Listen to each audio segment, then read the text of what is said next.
Hello everyone, my name is Faiza Bramadhani and my student ID is 280-253-8050. I am from class LC66 and today's video is for the Business Diplomacy and Geopolitical class that under the supervision of Mr. Aji Roseno. Today I want to talk about something that might sound very technical at first. It's semiconductors or chips. But really, trust me, by the end of this video, you'll see that this is a real story about power, dependency, and what it means for a region to be truly integrated. So we will discuss about the European Chips Act, how the European Union is using government strategy and regional cooperations to reclaim its place in one of the most critical industries of the 21st century. So guys, let me set the scene for you. It's 2021. Car factories across Europe, Volkswagen, Renault, Stellantis are shutting down production lines. Not because of labor strikes, not because of demand problem, but because they can get semiconductor chips. Yes, the chips. Those tiny components inside your phone, your cars, your laptop, and also your washing machine, most of them are made in Taiwan and also in South Korea. And when the pandemic disrupted global supply chain, Europe had almost no backup plan.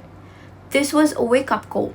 Europe realized it only controlled about 9% of global chip production. So in 2022, the European Commission proposed the European Chips Act, a 43 billion euro investment plan to double Europe's chips production to 20% of global supply by 2030.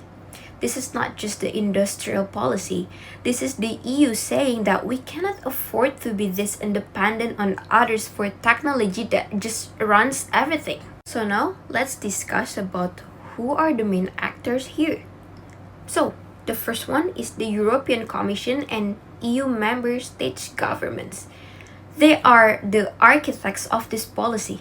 Countries like Germany, France, and the Netherlands, also Poland and Ireland are co-funding chip manufacturing plants on their territory. Governments here are not just regulators, they are the active investors. The second one is multinational cooperations. And this is where it gets interesting.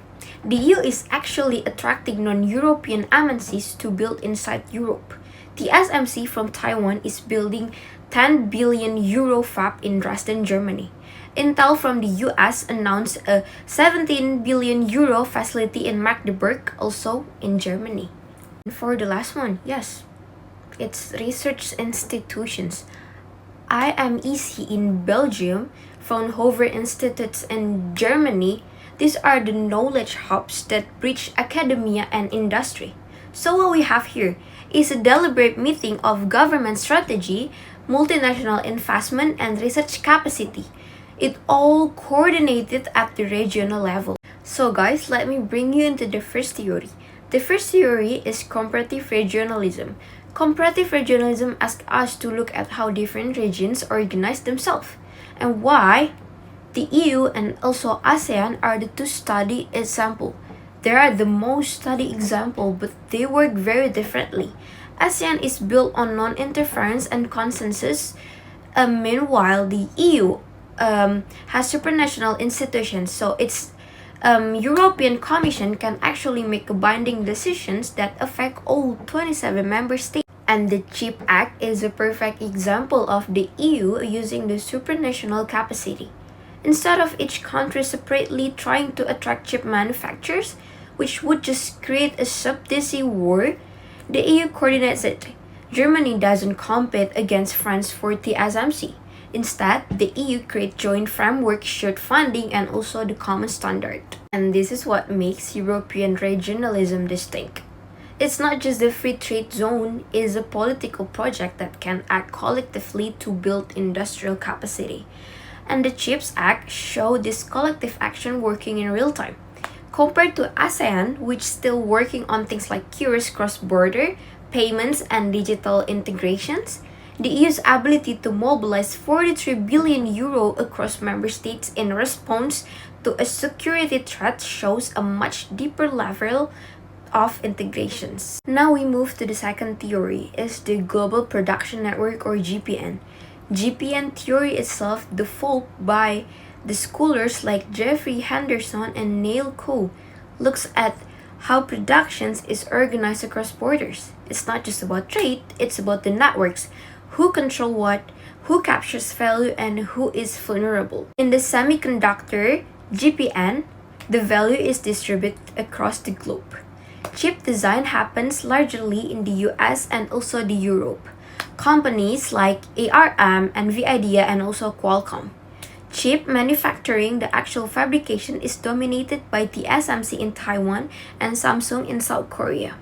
Equipment for making chips is like lithography machines is almost exclusively made by ASML in the Netherlands. Europe is one of the strongest in design and also equipment, but almost absent in the manufacturing. This is the gap in the GPN that makes Europe vulnerable.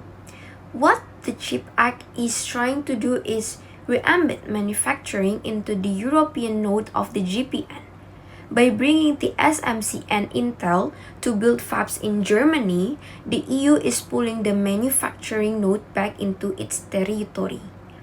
This is called strategic coupling in GPN terms, when the region deliberately connects itself to a global production network in a way that builds local capacity. And crucially, this isn't happening through market forces alone. It's happening because governments, MNCs, and research institutions are co-investing, which is exactly what GPN theory predicts. Regional development requires the coordinations of multiple actors, not just a market competition. Guys, let me add two more analytical tools. The first one is border diamond theory. Says that the competitive advantage in an industry depends on four things. Factors, conditions like skilled workers and infrastructure, demand conditions, strong home market demand, related and supporting industries, and also firm strategy and rivalry. So when we look at Europe through this lens, Europe has world-class engineers. It has massive demand. The automotive sector alone accounts for a significant share of chip consumption. It has ASML, the only company in the world that makes the extreme ultraviolet lithography machine needed for advanced chip production. And it has automotive giants like Volkswagen, BMW, Bosch, who push chip suppliers to innovate. So the diamond theory itself tells us that Europe actually has the condition for chip competitiveness.